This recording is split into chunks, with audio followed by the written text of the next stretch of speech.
ડબ્બામાં આવે વોટ એટલે આપણાથી ગણિત પણ ન થાય. તમે મિત્રો ખેતરમાં જાઓ તો એની અંદર તમે કામ નથી કરી શકતા. અમે પણ હમણાં ટ્રાય કરી જઈ અને એક 5 ફૂટનો છોડ હતો, લીલો છોડ, અમને ધોરણસર ઝટકો આવ્યો, કરંટ આવ્યો એટલે આપણે કામ પણ નહીં કરી શકીએ. મિત્રો આખા ગુજરાતની જનતાને ખેડૂતોને હું કહું છું, જાગી જાઓ. कम से कम हकार में तो विचार तो होना, ये सिर्फ पुलिस को आगे करने की आपकी बात रखना वो सही है। ये महामंत्री को कब आए होंगे? आज 90 दिन तक आपने किसानों को परेशान किया है और पुलिस के पास रखकर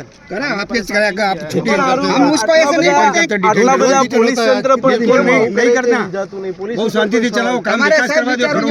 मतलब क्या कोई ખેડૂતે આમ નથી કીધું છતાંય પણ તમે ખેડૂતો એના ખેતરમાં કામ ન કરી શકે, ખેડૂતોના ખેતરમાં કામ ન કરી એવો ભય પેદા કરવાની જરૂર નથી. સાહેબ ને એ તો એસપી થી વધારે પાવર વાપરે પણ જેને જેમ પાવર વાપરવો હોય વાપરવા દો. આમ નથી અડ્યો અમને ખબર છે.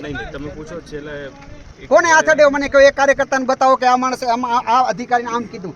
અત્યારે હું એમને કરું છું. વિવેકથી સાહેબ વાત કરી, ડિટેન્ડ સાહેબ તમે કરો છો તમારા કાયદાની રીતે તમે દિવસથી તમારું જ કામ તમે કરો છો એટલે અમારે ગુજરાત પ્રદેશને વાત કરવી પડી કે ભાઈ અહીંયા કણે તાનાશાહી ચાલે છે કંપની દ્વારા અને પ્રશાસન દ્વારા છે.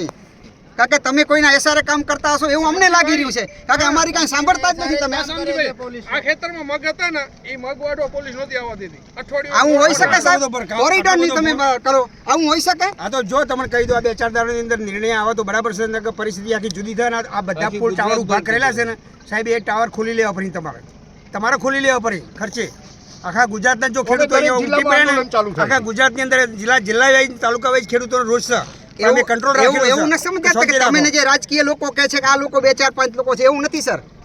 पूरा ऑल इंडिया में हमारा संगठन है.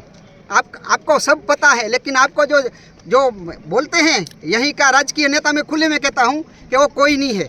वो तो देखेंगे आगे, लेकिन वो किसान संघ को भड़काने की बात मत करो. समाधान करना है. 3 बार बैठक हुआ मुझे पता है, 1 बार आपने हकार में बात नहीं की है. मैं नहीं था बैठक में, मुझे भी पता है. ये